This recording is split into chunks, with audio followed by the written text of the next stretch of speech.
Zee 24 तास एक पाऊल पुढे। 86व्या अखिल भारतीय साहित्य संमेलनाच्या अध्यक्षपदाचे उमेदवार ह.मो. मराठ्यांच्या पत्रामुळे खळबळ उडाली आहे। हमोंनी जेम्स लेनचा विषय काढून शिवरायांची बदनामी केल्याचा आरोप करत त्यांची उमेदवारी रद्द करण्याची मागणी संभाजी ब्रिगेडने केली। तर जातीयवादाचा आरोप चुकीचा असल्याचं हमोंनी म्हणलेलं आहे। एकंदर साहित्य आणि वाद हे नेहमीच झालेलं आहे। आनंदजी, काय वाटतं यावर?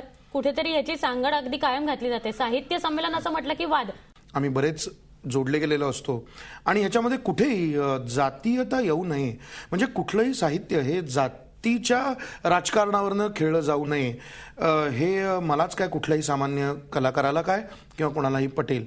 पण पुन्हा तोच मुद्दा आहे की आपण एकच बाजू फक्त आत्ता ऐकतो आहोत, दुसऱ्या बाजूचं नक्की काय आहे। हमो मराठ्यांनी त्यांची प्रतिक्रिया दिलेली आहे, संभाजी ब्रिगेडच्या नगराध्यक्षांनी त्यांना काय म्हणायचं ते सांगितलं आहे। पण तरी मला असं वाटतं की हा मुद्दा कदाचित आधी एकमेकांशी बोलून सोडवता आला असता।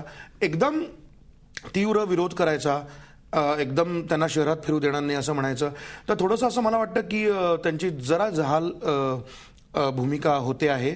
पण हे माझं वैयक्तिक मत आहे। त्यांनाही म्हणजे कोणीही कोणाच्याही भावना दुखवणारं लिहून नाही, हे अगदी खरं असलं तरी एक अभिव्यक्ती स्वातंत्र्याचाही मुद्दा आपल्याकडे म्हणला जातो। पण ह्या घटनांवरनं, या अशा मुद्द्यांवरचा आम्हा कलाकारांवरचा डेफिनेटली विश्वास उडतो। झी 24 तास एक पाऊल पुढे।